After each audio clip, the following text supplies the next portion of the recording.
Hello guys, don't forget to like this video, don't forget to subscribe, and hit that little bell right there so that you can get notifications every time I upload a video. Okay? Enjoy. What is up guys, this is your boy Andy Matrix, and today we are going to talk about old animation and new animation. And as you can see here, I have basically this little collage of like old Disney films, from Pocahontas, Snow White, Sleeping Beauty, Mulan, all the really kick-ass, amazing Disney animations that basically made Disney what it is, right? And so we're gonna talk about the old animation style and the new animation, and I'm gonna show you some dramatic examples to show you how America does not value its art anymore. America just doesn't value its art anymore. It's become very cheap. We're basically outsourcing everything. And yeah, so let's go ahead and get started. And the first thing I want to show you, the first thing I want to talk about is I want to use Fire and Ice from the 1980s.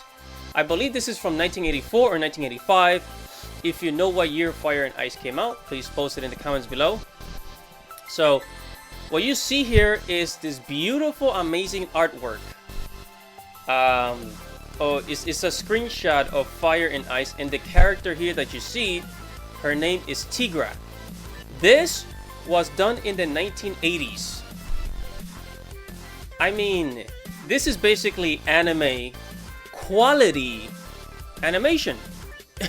I mean, look at it. Human proportions. It looks. More people would be into cartoons, not just kids, not just children or teenagers, but more people will be into, cartoons and animation if it looked more like this. This is really well done. You can see they put a lot of time into it, and it's. I mean, it looks absolutely amazing. The movement, the animation. I mean, I'm not going to show you any clips here in this video, but I just want to show you, if you look at the beauty, the detail of it. And I'm going to show you a bit of a sexy shot. And the reason why I chose Fire and Ice is because I recently found it out this year, and I learned that it was actually from 1984. And I'm like, what happened? How come we don't make animation like this anymore? And one of the reasons is because a lot of the top animators in America, in the world, that work for Disney, they're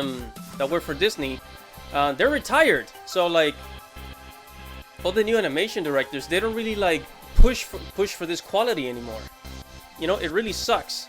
So I mean, take a look at it. Look at the details. And I'm not just showing this. I'm not just showing this because it's a sexy woman. It's a beautiful woman, but also because I want to show you like how much we used to value animation and just art back then compared to now. Take a look. I mean, look at this. This is it almost looks like, I guess, like He-Man. This is basically kind of like a prehistoric Game of Thrones style epic fantasy Conan the Barbarian type of more towards Conan the Barbarian type of world. So again, this is Fire and Ice. The animation was great. The story was kind of I didn't like the story that much, but still it was very entertaining. It was very good. I do recommend people watching it simply for the beauty of it, for the animation, for just what it is. I mean, it is stunning. And yes, also because of that fine booty. Alright, so that's where we were, right? And now take a look at this. Take a look at Thundercats, 1985, on the right side. Look at the details in Lionel's arms. Look at the details in Lionel's arms, his hair, his face, the jawline, the nose. Look at the lines on his arms showing his muscles, how ripped he is, right? Now take a look at Thundercats Roar of 2019. Take a look at it. I mean, it's a freaking mockery. Some people say, oh, well, that's for kids. Yeah, what about the original Thundercats? I thought, the original Thundercats is also for kids. It's almost as if they want to dumb down kids by showing them these, like, these silly cartoons with, like, no story, all comedy, just kind of like just dumbing down, lowering their IQ. I don't know, man. I'm just... I guess I'm just being a conspiracy theorist, but Jesus Christ, we've gone backwards, man. While anime continues to improve over and over and continues to, like, just be this dominant force in animation and cartoon entertainment, America just been going down the drains, man. Take a look at Teen Titans. Now, Teen Titans, one of my favorite freaking shows when I was a kid. Look at the ones on the right, and you can see that it was inspired by anime style drawing, anime style, the art style, the anatomy of the characters. It looks much like anime. The eyes and the body figures, they're very closely styled, like how a lot of anime creators and manga artists design their characters. Take a look at Teen Titans Go on the left side. I mean, it's lazy. It's lazy animation. It's lazy drawing. It's just straight up lazy. And they do this. Oh, but we gotta save. We gotta save budget. Man, I don't know what to say, man. Just take a look at it. Thundercats 1985, Thundercats 2000, 2010, and then Thundercats 2019. They've gone backwards. I mean, at least the one in 2010 was, the animation was absolutely amazing. It looked beautiful. It looked stunning, right? But then the one in 2019, it's just kind of like, oh, well, let's not even freaking try anymore. And a lot of this has to do with budget. But do you really think? I don't think that a lot of kids are sitting here watching Thundercats roar. This little funny-looking animation. And it's not. It's not something that they're gonna grow up with and admire.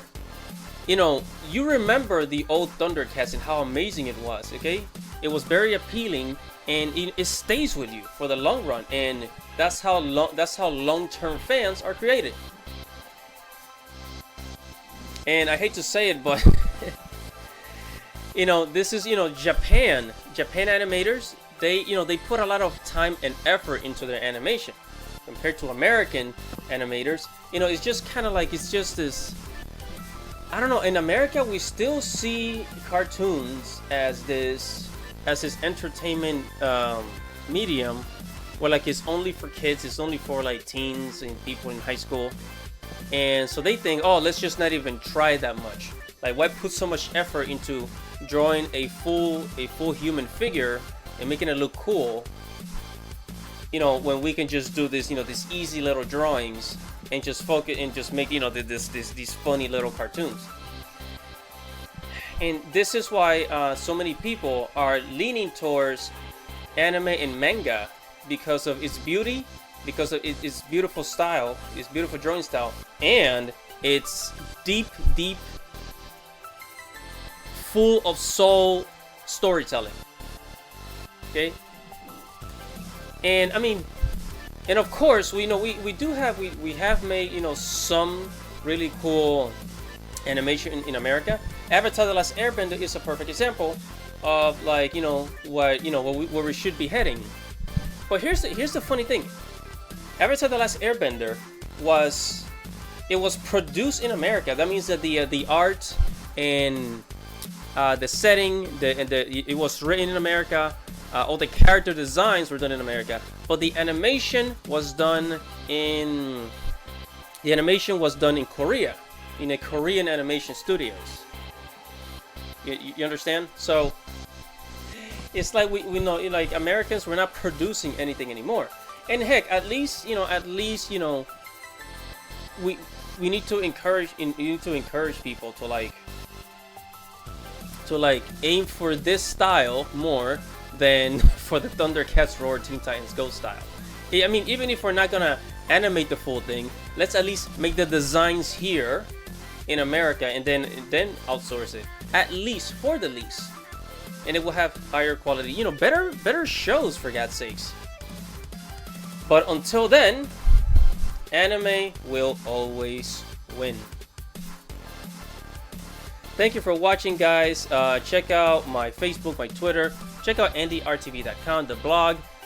Like this video, comment below, and subscribe to the channel. This is Andy Matrix. Hope you like this video. Thanks for watching. Peace out, dudes.